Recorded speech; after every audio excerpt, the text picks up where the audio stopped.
अच्छा जी, अस्सलाम वालेकुम।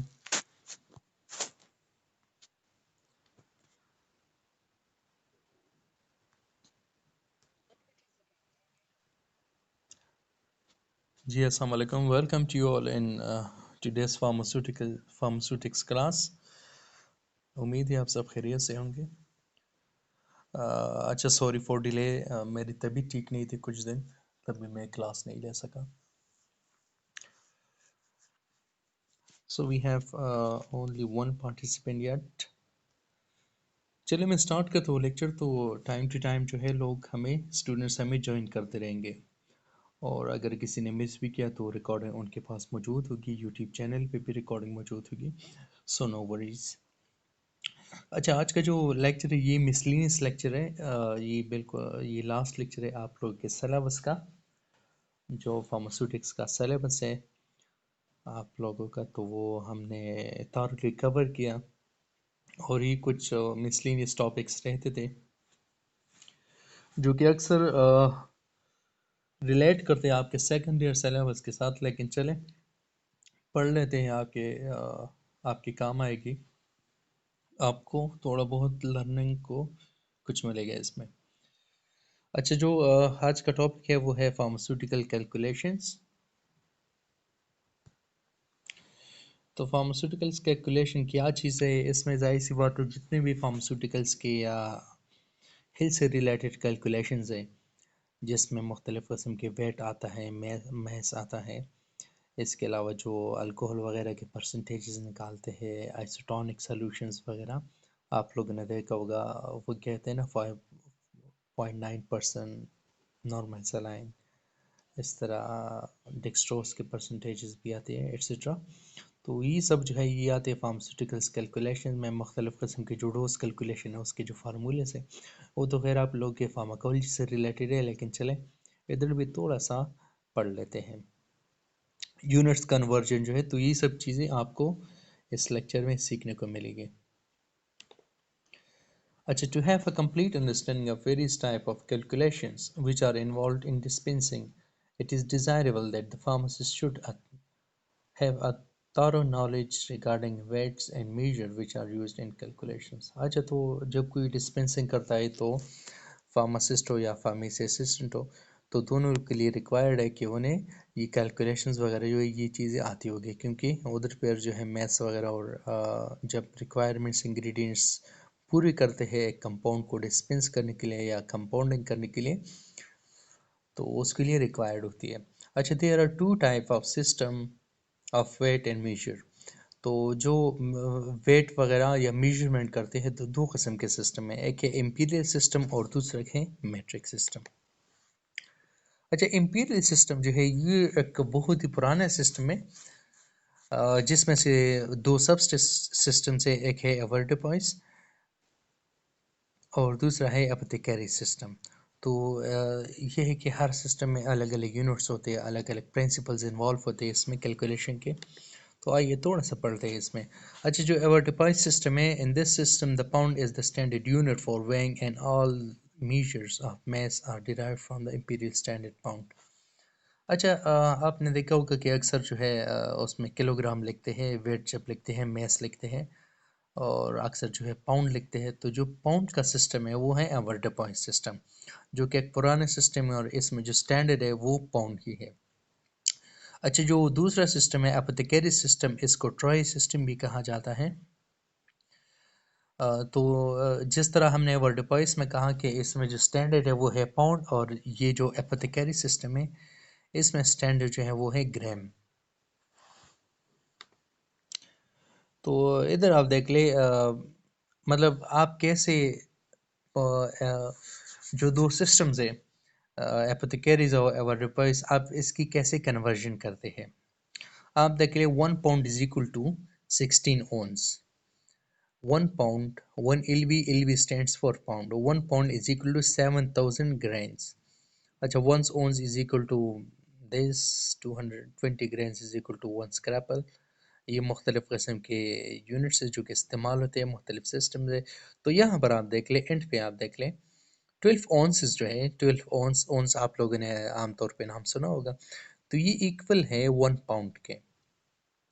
जो कि पाउंड के किस सिस्टम का हिस्सा है, आपको पता है कि किस सिस्टम का है ये, एवरडेपोइस सिस्टम का, और एपोथेकेरीज में भी कैलकुलेट होता है। अच्छा, तो 5760 ग्राम जो है ये बराबर होता है 1 पाउंड के, 1 पाउंड ऑफ एपोथेकेरीज सिस्टम। अच्छा, measurement of capacity in imperial system, तो जो इंपीरियल सिस्टम है इसमें एक तो जो हमने पिछले अभी पढ़ा, ये जो पाउंड वगैरह था वो था वेट मेजरमेंट, और यहाँ पर अब कैपेसिटी मेजरमेंट कैसे करते हैं इंपीरियल सिस्टम है जो कि ओल्डेस्ट सिस्टम है। The standard unit for capacity is same for both Avoirdupois and apothecaries। अच्छा, तो यहाँ पर जो standard units है वो Avoirdupois और apothecaries में same ही है। अच्छा, the gallon is the standard unit and other measure of capacity are derived from it। The gallon is the standard unit and other measure of capacity are derived from it। अच्छा, तो इसमें जो standard है Avoirdupois और apothecaries system of imperial system में, तो इसमें जो standard है वो है gallon। अच्छा, 1 gallon is equal to 160 fluid ounces. इस तरह 1/4 गैलन जो है वो 1 क्वार्ट के बराबर होता है, 1/8 ऑफ गैलन जो है वो 1 पिंट के बराबर होता है, और 1/160 गैलन जो है वो 1 फ्लॉन्स के बराबर होता है। अच्छा, तो ये मुख्तलिफ़ किस्म के कन्वर्जन यूनिट्स हैं जो कि आप लोगों को जस्ट जानने चाहिए ताकि आपका कोई ना कोई नॉडिंग इक्विवेलेंस हो इसके साथ। अच्छा, दो सिस्टम्स है, एक है इम्पीरियल सिस्टम, दूसरा है मैट्रिक सिस्टम। इम्पीरियल हमने पढ़ा कि उसमें जो वेट के लिए है वो है एपोथेकेरीज और एवरडेपोइस, और दूसरा हमने कैपेसिटी के लिए पढ़ा वो भी एवरडेपोइस और एपोथेकेरीज का, जिसमें से गैलन स्टैंडर्ड है और दोनों में यूनिट्स जो है वो सेम होते हैं। अच्छा, अभी जो मैट्रिक सिस्टम है, metric system is used in the Indian pharmacopoeia for the measurement of weight and capacity। अच्छा, ये metric system जो इंडियन और पाकिस्तान फार्माकोपिया, इंडियन और पाकिस्तान दोनों फार्माकोपिया में इस्तेमाल होता है as measurement of weight and capacity, weight और कैपेसिटी को मेजरमेंट के लिए, मेजरमेंट करने के लिए। It was implemented in India from 1 April 1964 in pharmacy profession. तो इसके बाद पाकिस्तान में भी शायद इम्प्लीमेंट किया हुआ होगा। जो मुझे डेटा मिला है वो मुझे इंडिया का ही मिला है। So both are neighbouring countries, adjacent countries, तो बहुत सारी चीज़ें इसमें सेम ही है। अच्छा, measurement of weight in metric system, a kilogram is a standard unit for the measurement of weight and other measures are derived from it। अच्छा, जो यहाँ पर metric system में जो standard है हमारे पास weight को measure करने के लिए वो है किलोग्राम। अच्छा, यहाँ पर आप देख लेते ही एक टेबल है जिसमें से आपको देखने को मिलेगा कि 1 किलोग्राम इक्वल है 1000 ग्राम के, 1 हेक्टोग्राम इक्वल है 100 ग्राम के, और 1 डिकाग्राम इक्वल है 10 ग्राम के। अच्छा, 1 डेसीग्राम जो है वो इक्वल है 0.1 ग्राम के। तो ये यूनिट्स है और ग्राम में भी है और किलोग्राम में भी। अच्छा, यहाँ पर आप देख ले वेट मीजर में कि मेट्रिक सिस्टम में जो 1 किलोग्राम है वो इंपीरियल सिस्टम में बराबर होगी 2.2 पाउंड। तो अगर आपने मतलब बीएमआई मालूम करनी है, बॉडी मास इंडेक्स मालूम करना है, जिसमें से अगर आप देख ले तो अक्सर जो सॉफ्टवेयर्स वगैरह है उसमें से पाउंड इस्तेमाल होते हैं या फार्मूलाज जो है उसमें पाउंड इस्तेमाल किया जाता है। तो आपने अगर कन्वर्ट करना है वेट को पाउंड में, तो आप ये देख सकते हैं कि 2.2, 1 kilogram is equal to 2.2 pound. तो आपने अगर फॉर एग्जांपल आपका वेट है 60 kg या 70 kg, तो उसको मल्टीप्लाई कर देना है 2.2 से, तो वो पाउंड में कन्वर्ट हो जाएगा। अच्छा, 30 ग्राम जो है वो इंपीरियल सिस्टम में 1 औंस के बराबर होता है। इस तरह जो 450 ग्राम है, तो एवोर्डोपॉइस सिस्टम में, इंपीरियल सिस्टम में ये बराबर होता है 1 पाउंड के। अच्छा, कैपेसिटी को आप देख लो, 1000 ml जो है ये बराबर होता है 1 क्वार्ट का, 500 ml बराबर होता है 1 पेंट का, और 30 ml बराबर होता है 1 फ्लूट आउंस का, और 4 ml बराबर होता है 1 फ्लूट, चलो whatever this is drachm और something is it is written. अच्छा, 1 ml जो है वो बराबर होता है 50 मैनम्स का, और ये है कुछ यूनिट्स जो कि आपको जस्ट पहचानने चाहिए, देखने चाहिए, ताकि आपको पता है कि आपने कहीं ना कहीं इसको देखा हुआ है। तो आपके जो ये मेजर है, जिस तरह 1000 ml है 1 क्वार्ट, 500 ml, 30 ml, यहाँ तक आपके काम आते हैं मुख्तलिफ किस्म की कैलकुलेशंस में। अच्छा, यहाँ पर आप देख लें जो डोमेस्टिक मेजर्स है, जिस तरह आप देखते हैं ना कि मतलब जो भी मेडिसिन प्रिस्क्राइब करते तो वो कहते कि 6 ड्रॉप्स टू पीडियाट्रिक पेशेंट। तो आप अगर कहीं पर डिस्पेंस करें मेडिसिन को तो आपको पता होना चाहिए कि 1 ड्रॉप जो है वो इक्वल होता है 0.06 ml के। अच्छा, 1 टीस्पून जो है वो बराबर होता है 4 ml के। अच्छा, ये असल में 5 ml है, लेकिन इसका जो एक्चुअल वैल्यू है वो है 4.9 ml। तो इसलिए यहाँ पर इन्होंने 4 ml लिखा हुआ है। अच्छा, 1 डेजर्ट, डेजर्ट मतलब जो स्वीट्स वगैरह खाते हैं जिस स्पून से, तो वो है 8 ml। अच्छा, 1 tea sip is equal to 15 ml, और 2 tea sip is equal to 30 ml। 1 wine glass full is 60। Sir इसको अवॉइड कर लें। ये है कुछ कॉमन यूनिट्स। अच्छा, calculation based on density. Density is defined as the mass of substance per unit volume। mass of substance per unit volume is what we call density, जो कि बहुत ज़रूरी है जितनी भी आप फ्लूइड की या व्हीकल्स की कैलकुलेशन करते हो उसमें।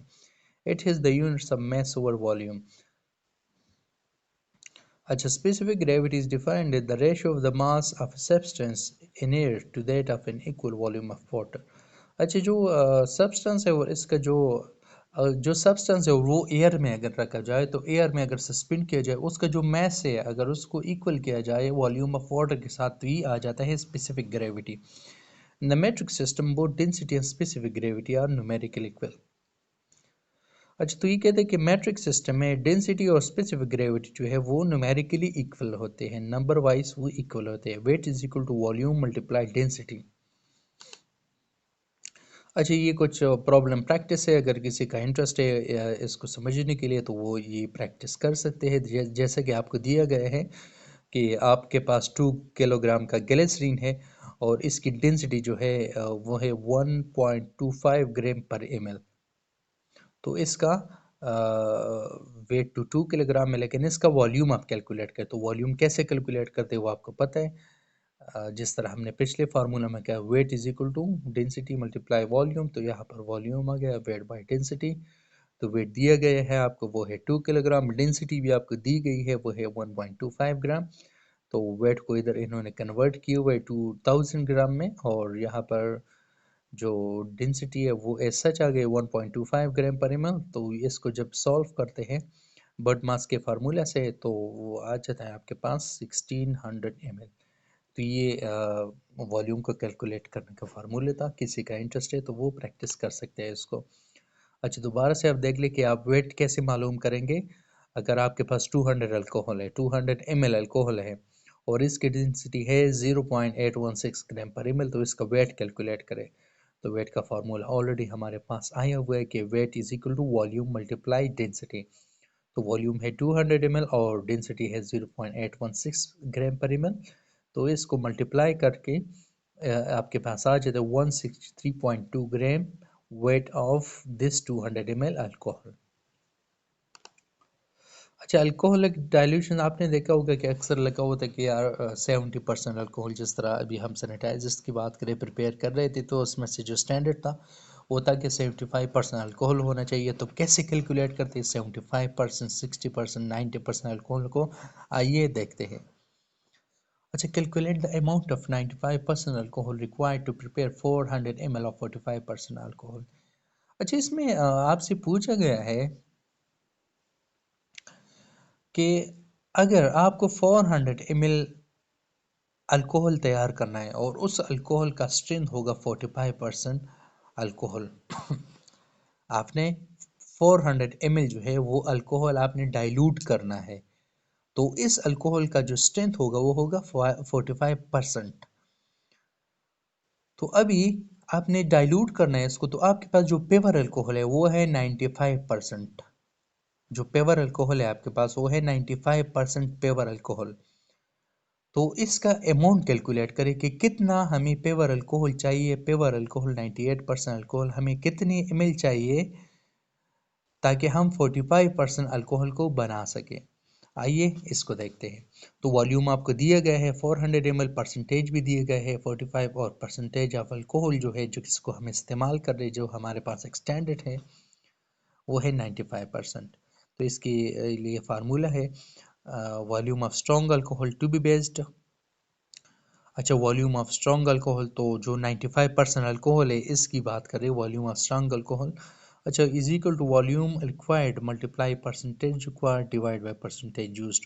तो आप ये ऑलरेडी देख सकते हैं कि 400 जो है ये हमें वॉल्यूम रिक्वायर्ड है, जो परसेंटेज रिक्वायर्ड है वो है 45%। तो यहाँ पर हम कितने परसेंटेज का इस्तेमाल कर रहे हैं, जो अल्कोहल इस्तेमाल कर रहे हैं उसकी पेवरिटी कितनी परसेंट है, वो है 95%।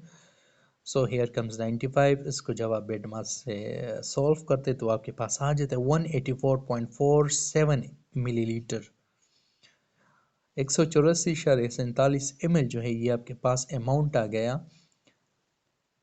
कि आपको 184.47 अल्कोहल चाहिए 45% अल्कोहल तैयार करने के लिए।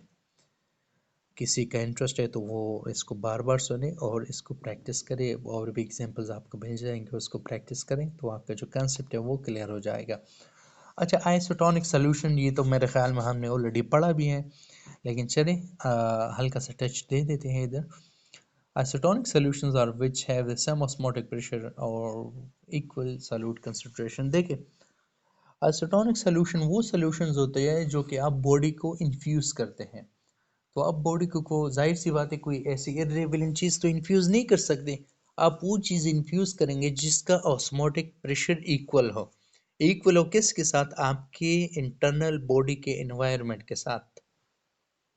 तो उसको कहते हैं, मतलब आपके बॉडी में फ्लूइड है जिसको इंटरस्टिशियल फ्लूइड कहते हैं। तो जब उसमें कोई कमी आती है या जब किसी बंदे को डिहाइड्रेशन होती है तो उसके लिए फ्लूइड्स की रिक्वायरमेंट होती है।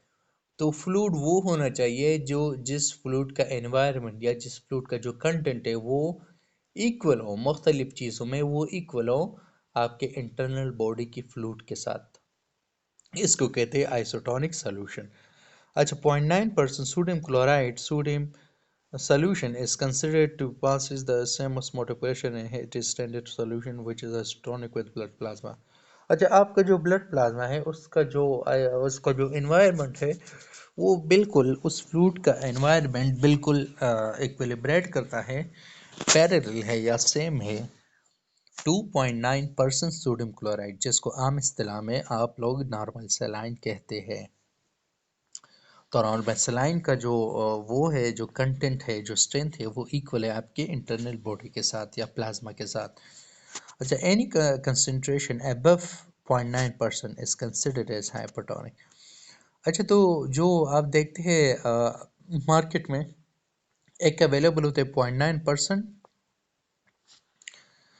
नॉर्मल सलाइन, 0.25 भी अवेलेबल होते हैं, 25% भी अवेलेबल होते हैं। तो जो 0.9% से ऊपर है स्ट्रेंथ में, जो ग्रेटर है 0.9% से स्ट्रेंथ में, तो उसे कहा जाता है हाइपरटोनिक, और जो 0.9% से कम है उसे कहा जाता है हाइपोटोनिक।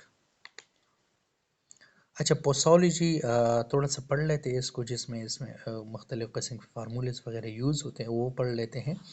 देखिए, पोसोलॉजी कहते हैं डोजिंग को, the study of dosing is called posology. आप देखते हैं ना, फला चीज़ को इतने डोज में देना है, फला चीज़ को इतने डोज में डिस्पेंस करना है आपने। तो ये सब आता है आपकी फील्ड में पोसोलॉजी, जो कि आप बड़े डिटेल से पढ़ेंगे फार्माकोलॉजी में। अच्छा, posology refers to the calculation of doses for the children proportion of age. तो इसमें जो कॉमनली यूज फार्मूला है वो है यंग फार्मूला। तो ये अच्छा, ये जो फार्मूला इस्तेमाल होती है ये बच्चों के लिए इस्तेमाल होता है, बच्चों के डोज कैलकुलेशन के लिए। तो इसमें है dose for a child age in years divide by age plus 12 multiply adult dose.